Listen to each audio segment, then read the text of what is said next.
This is Abe Friedtanzer from Awards Buzz. Very pleased to be speaking with Beth Lane about UnBroken. How are you, Beth? I'm doing just great. Thanks for having me, Abe. Of course, this is a really inspiring story of perseverance and survival. And I was particularly interested in it because while my grandparents were all born in the US, my family came over, a generation earlier from Poland and Russia and everywhere else. My wife's family, they were living in Poland at the start of World War II and actually were able to make it. Nine siblings and their parents all made it to the US, which was pretty incredible. Mm. And what I'm curious about is, as you've been showing this film at festivals and now it's, on Netflix, how often do you hear from people about their own stories of survival? All the time. And I wish I had more time to hear more stories because it's incredible. It's so gosh, I wish I could even articulate what it means to hear from other second generation survivors about their experience because it's not something that I grew up really feeling like I had a community around. And it's only since I started making the film that I even knew that there was something called a 2G group, second generation survivors. And any opportunity that I can to hear other people's stories is really welcome. I also know that there tended to be a lot of different. Some people, some survivors talk all the time and told children, grandchildren, and then those who really didn't ever talk about it. And so I'm curious at what point you felt like you knew enough that you knew there was a story that you wanted to tell. I mean, I think from the day that I learned that my mom had six other siblings, I was 6 years old when I learned that she had six other siblings, that she was adopted. And I asked, well, when do I get to meet them? And she said, you'll never meet them. And so as a 6 year old, I don't know that I could articulate, there's a story here, but internally, psychically, spiritually, I knew there was a story. I always knew there was a story. I just never felt that it was mine to tell. It was my mom's, or it was when I did eventually meet my aunts and uncle, it was their story to tell.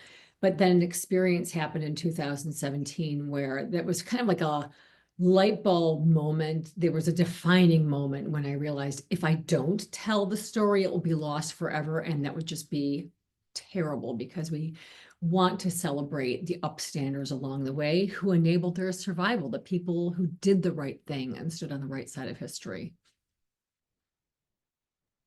Yeah, I think we are definitely at an interesting moment in time where there are fewer survivors left to tell their own stories, and getting this on film and documenting it is really the only way to preserve it. Yes, absolutely. And I think film has been a great medium for this story in particular, because my family is so resilient and they also just have a very different lens with which they walk through the world. There's a lot of humor in our film, and that's not a very common thing when you talk about a war story. But we open up with a lot of humor. Was everybody interested in and open to the idea of making the film, or did you encounter resistance from your, I guess we can call them subjects? Sure, sure. I mean, I would say they all had varying degrees of interest, and over time that's shifted. Everybody was always very supportive. And because I'm a first-time filmmaker and a lifetime actress, but a first-time filmmaker, there was some inherent trust, but I think also like, well, she's never made a movie before, but well, she's been in the industry for a long time. So that was kind of there.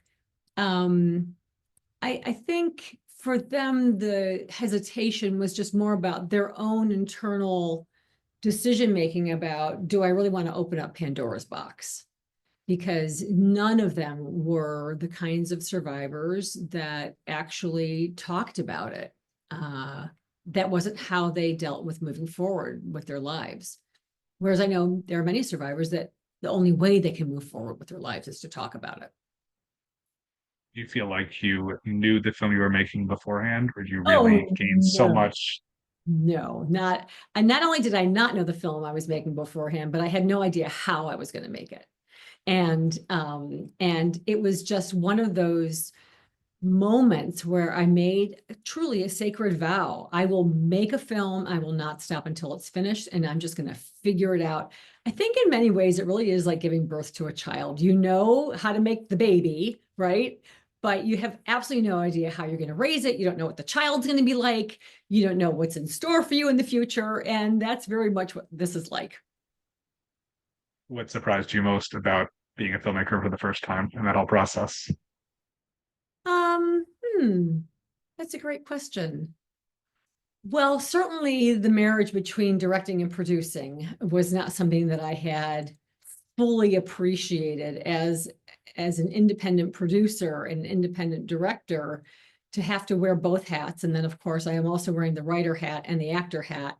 That was a lot of hats to wear. And thank goodness for the team around me that was able to help me realize my vision, between my co-producer, my executive producer, Doug Perkillo, and co-producer and archivist Christine Serker. And then I had an extraordinary editor in Aaron Soffin, and also a co-writer. So the people around you really help marshal you through. But I think the most surprising thing as a director was, quite honestly, how much I loved directing, and how natural it felt. I think I always felt like I could never direct film. I don't know about lenses, and I don't know about camera angles and setups and lighting and all that kind of stuff. And so I think I always allowed that to kind of be a barrier between me and walking into a director's space. And the fact of the matter is, you just hire people around you that absolutely know all those technical details, so that I can just talk about what it is that I want to capture, and then they can make it happen. I think it's fair to say that your next film can't possibly be quite as personal, but do you want to direct again? Do you feel like you'd like to try something that's not a documentary, or do you like this medium enough that this is what you want to do? Yeah. There's no question that documentary filmmaking is something that I think I've kind of sort of been doing my entire life in many different ways. And so the niche of documentary, it does feel very organic and natural. But I would love to direct again. And I will not, I don't want to produce again. That was too much, or at least I don't want to produce for myself again. Um, I think that is the one piece that I would want to make sure somebody else was doing, so that I could just live in the creative lane and not worry about the fundraising and the line producing and making sure you have the right crew and the schedules and all that kind of stuff. And I, gosh, after this, can we just do a rom-com? I mean, please. I would love to do a rom-com. Yeah. What has your experience been like on the festival circuit, and do you feel like people react differently to the film based on where you show it? Yes, I do. Yes, I do. And I think the festival circuit has been exceedingly generous to us. We had our world premiere at the Heartland International Film Festival in Indianapolis. That was an extraordinary experience, because we premiered on October 8th, 2023, which was 24 hours after October 7th. And I kind of align with the universe and kind of the sacred mission of what does that mean? And just kind of explore what that means on just, I don't know, a giant spiritual conversation. But Greg Sorvig in particular was just, he's such an incredible artistic director of a festival, and it was the perfect way for us to launch. And then we won Best Documentary Feature Premiere. So that was terribly exciting. But quite literally, festival after festival. Newport Beach was amazing. Doc NYC was incredible. And then I think we had like a 4-week break. And then we had, I don't know, like a 25 city tour around the country. And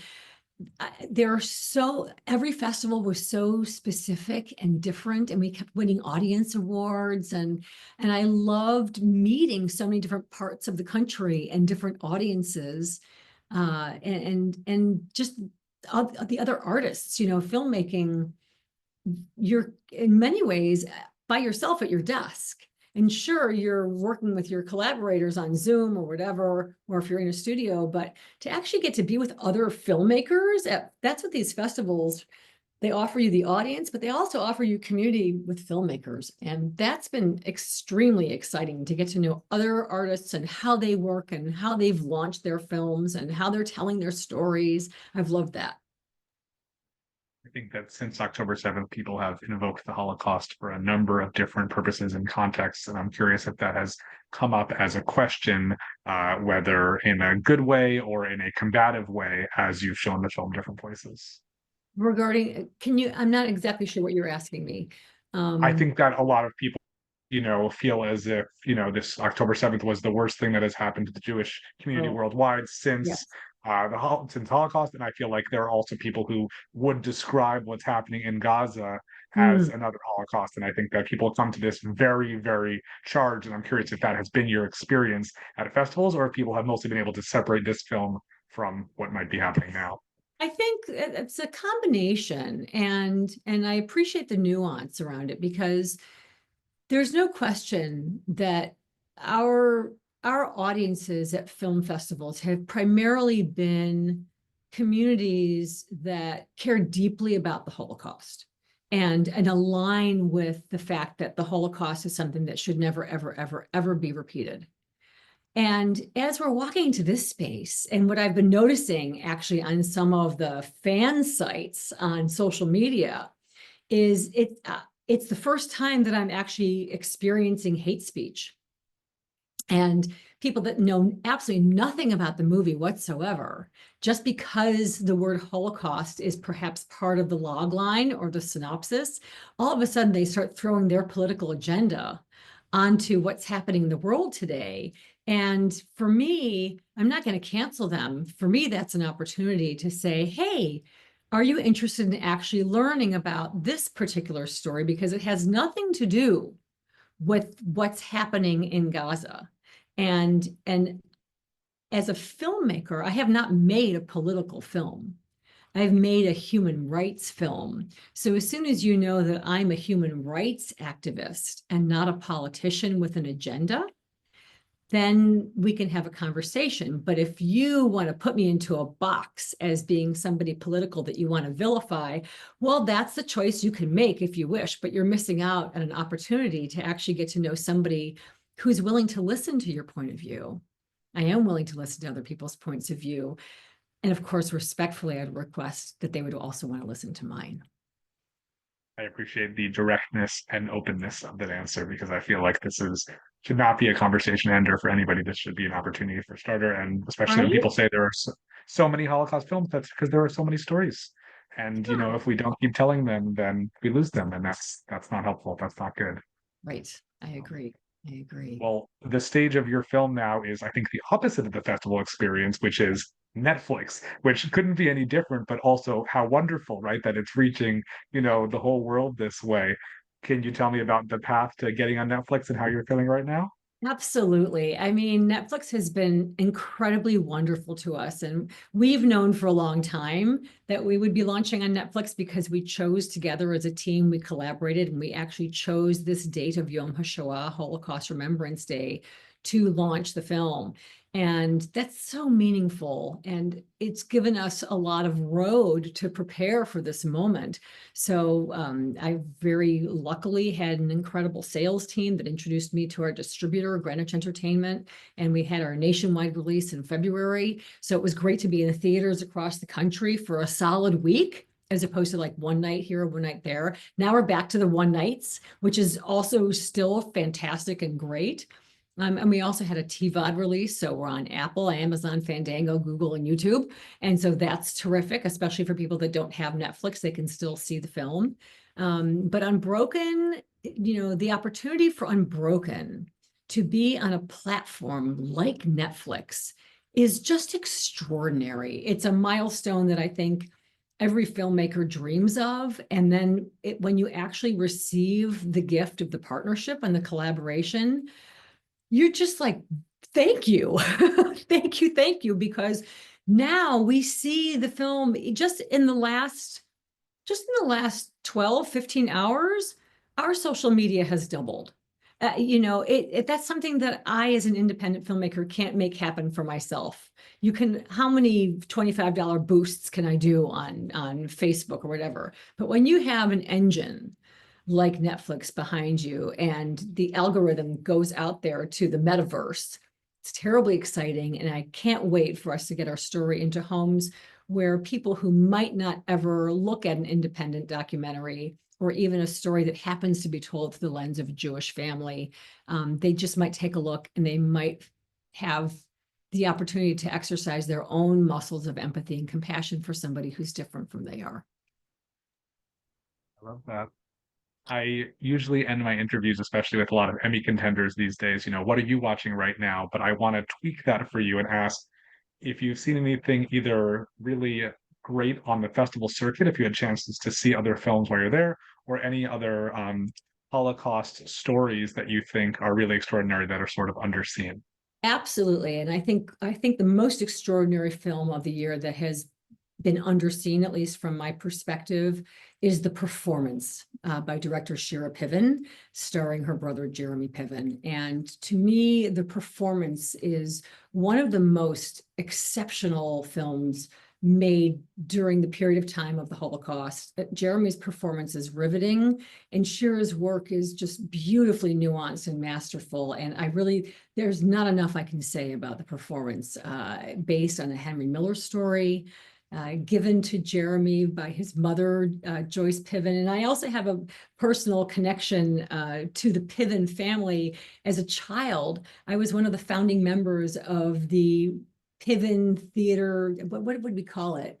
It was like the youth company, the Piven Theater Workshop Children's Company. I don't remember the official name, but so when the performance, when I saw that it came out, it had its world premiere in Rome, and it took me over a year to actually get to a place where I could see it, because I hadn't been in the same cities where their film had been screening.